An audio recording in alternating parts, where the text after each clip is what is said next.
Coucou tout le monde, je vous retrouve dans un décor de buanderie. C'est la moi du futur, comme beaucoup de fois en ce moment, bref. J'ai reçu un livre, enfin j'ai reçu un livre, non je l'ai acheté, mais je vous avais dit sur Booksta que j'allais vous le montrer en début de cette vidéo. Au final, je vais pas vous le montrer maintenant parce que je vais recevoir deux autres livres qui sont arrivés à Leclerc, comme je vous l'avais expliqué sur Booksta, qui sont arrivés à Leclerc, donc que je vais aller chercher lundi. Donc quand je tourne cette petite vidéo, on est samedi. Et en plus, j'ai commandé des livres sur Vinted. Du coup, je vous ferai un book haul depuis aujourd'hui, parce que c'est aujourd'hui que j'ai acheté mon livre. Enfin bref, je vous ferai un book haul. Donc pour ceux qui me suivent sur Booksta, c'est normal si vous ne voyez pas de livre sur ce petit extrait. Je vous ferai un book haul bientôt, parce que du coup, j'ai commandé plusieurs livres. Voilà, sur ce, je vous laisse avec la vidéo. Et tout le monde, j'espère que vous allez bien. Donc aujourd'hui on se retrouve dans une nouvelle vidéo que je suis ultra heureuse de vous faire, vraiment. Donc je suis habillée pareil que dans une autre vidéo qui est sortie je sais pas quand, comme dans un update lecture normalement. Aujourd'hui on se retrouve pour encore une série de vidéos 5 livres T.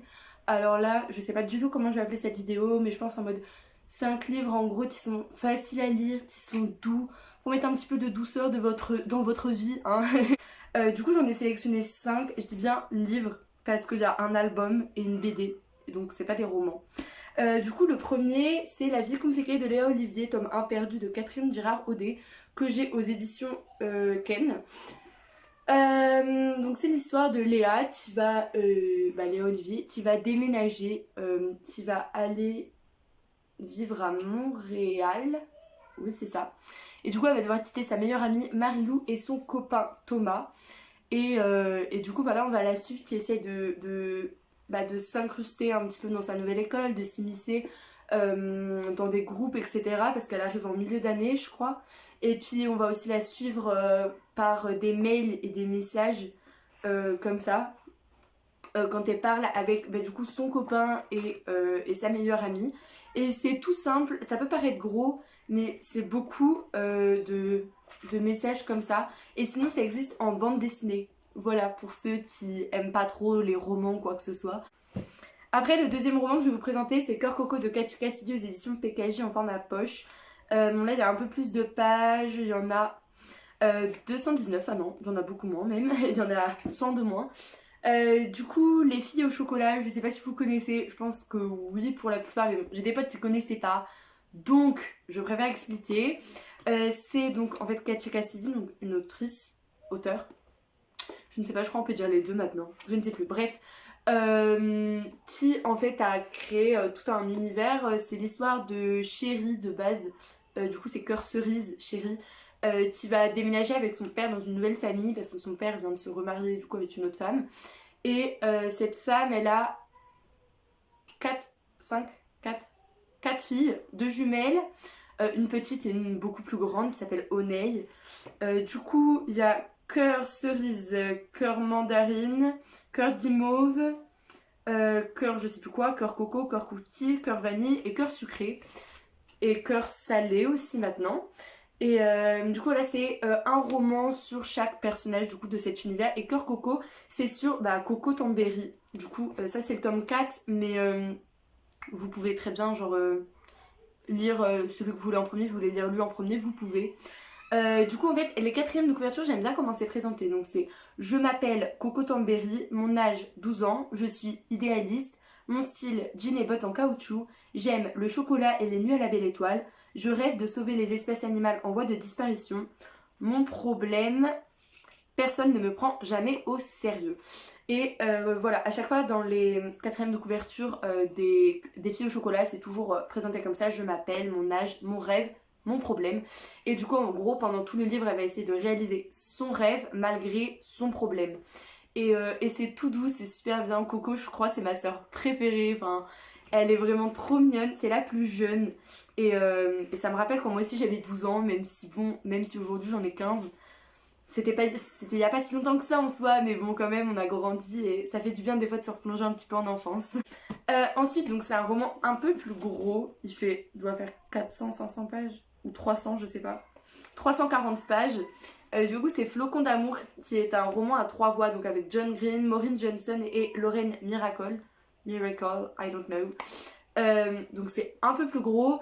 Quand je vous dis un roman doux, c'est doux, mais bon, il y a quand même pas mal d'intrigues. Intrigues, I don't know. Faut suivre. Donc c'est l'histoire d'un train qui va s'arrêter à Gracetown à cause de la neige. C'est une période de Noël. Et du coup, il va être obligé de s'arrêter parce qu'il y a trop de neige sur les voies. Du coup, ça pourrait être dangereux et il peut pas avancer tout simplement. Et du coup, ils vont s'arrêter dans la petite ville de Gracetown. Et du coup, voilà, on va suivre tous les personnages durant cet arrêt à Gracetown. Et c'est vraiment trop bien. C'est super cool. Forcément, il y a des petites embrouilles, c'est normal. Mais c'est vraiment tout léger. Et voilà, c'est tout. Lisez-le. C'était vraiment bien. C'est léger. Il n'y a qu'un seul tome. Donc. Ensuite, les 2 prochains livres que je vais vous présenter, donc il y a un album et une bande dessinée. Ils sont légers à lire. La bande dessinée, oui, l'album, moins. Du coup, l'album, c'est Les 4 filles du Docteur March de Louisa May Alcott aux éditions L'École des loisirs. Donc, ça, c'est les nouvelles éditions qui sont illustrées par Thomas Gilbert. Du coup, c'est les illustres classiques. Et voilà, ça se présente comme ça. Et après, c'est je sais pas si c'est un roman ou un album. Mais en gros, genre là, vous allez avoir le titre du chapitre. Et après, vous allez avoir le chapitre avec la plupart du temps une image dedans. Et s'il va y en avoir une bientôt, là, par exemple. Ah oui, c'est vrai, je m'en rappelle. Donc quand je vous dis que ça va être facile à lire, c'est que, bon, facile à lire, mais pas facile à lire, c'est qu'il y a des passages quand même hyper compliqués. Donc on est à quelle époque? En 1868. Et on va suivre... non, on n'est pas en 18... Je sais plus en quelle année on est en... Bref, c'est la guerre. Et donc on va suivre 4 filles. Donc il y a Jo...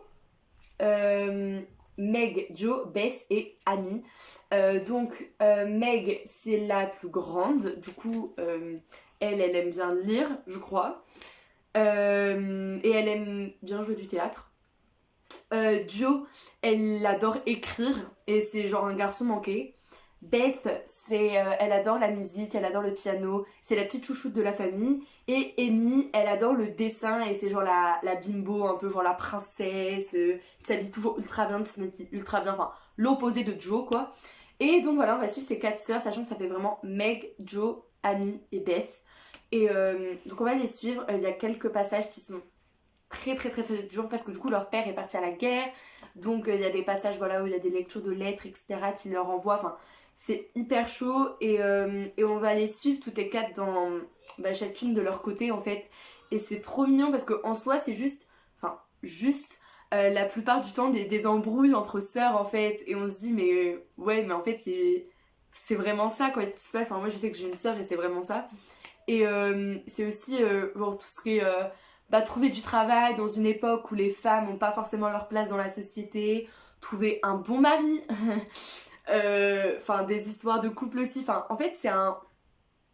Attention, hein, c'est un Desperate Housewives, mais mieux. En gros, j'adore Desperate Housewives, mais vraiment, c'est juste ça, juste ça, encore une fois, hein, des petites embrouilles entre sœurs, des embrouilles entre couples, des triangles amoureux. C'est vraiment que ça, mais il y a un passage qui est horrible. Du coup, il y a le film qui est sorti, il y a plusieurs films qui sont sortis, mais il y en a un qui est sorti cette année avec Emma Watson. Je vous le conseille à fond. J'ai lu le livre avant de voir le film. C'était la condition pour qu'on m'emmène le voir au cinéma. Et j'ai juste surkiffé. Donc voilà, quand je vous dis que c'est léger, il y a quand même des passages qui sont durs. Hein, mais c'est vrai que c'est quand même une lecture un petit peu douce et avec tous les petits soucis de la vie. Et du coup maintenant je vais vous parler d'une bande dessinée. Donc je vais vous parler des Canettes de cerises de Joyce Chamblin et Aurélie Néré aux éditions... c'est quelles éditions d'ailleurs? Édition Soleil, collection Métamorphose. Donc ça c'est le tome 1, le zoo pétrifié. J'ai aussi le tome 3 et le tome 5. Alors pourquoi j'ai pas le 2, pourquoi j'ai pas le 4? C'est tout simplement parce que je les avais lus au CDI.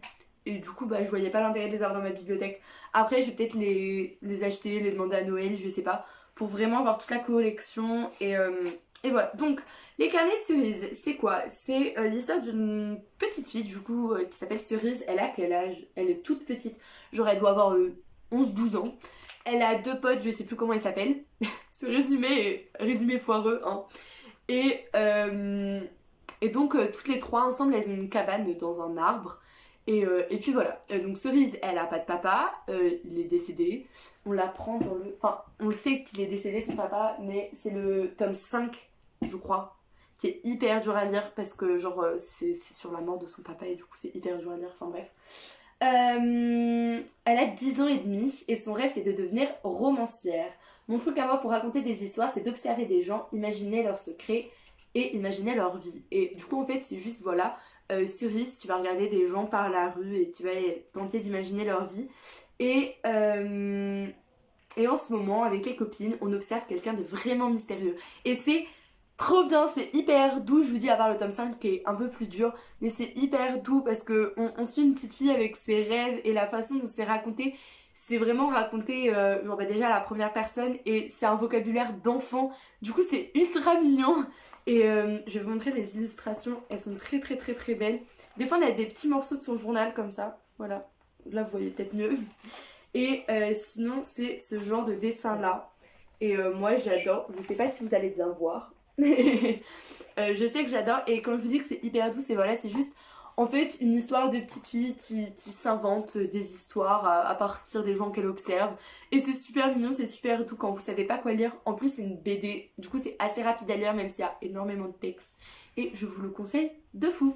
Voilà tout le monde, c'est la fin de cette vidéo, j'espère qu'elle vous aura plu. J'essaye vraiment de en fait vous présenter tous les livres de ma bibliothèque sous forme de petites vidéos de 5 comme ça. Après il y a des vidéos qui correspondent pas forcément, enfin il y a des livres qui correspondent pas forcément à des catégories bien précises. Je sais pas si je ferai 5 livres qui m'ont déçue parce qu'en soi j'ai pas vraiment envie de faire une vidéo où je fais que détériorer des livres. Mais par exemple je sais pas comment vous montrer 16 lunes ou je sais pas comment vous montrer Une vie de Simone Veil parce qu'en fait il y en a un où j'ai été déçue, l'autre j'ai détesté, l'autre je l'ai même pas fini. Je sais pas trop comment vous les présenter donc je sais pas si au final vous connaîtrez tous les livres en détail. En tout cas je vais essayer de faire de mon mieux pour vous présenter pas mal de livres. J'espère que ça vous a plu et je vous fais des gros bisous.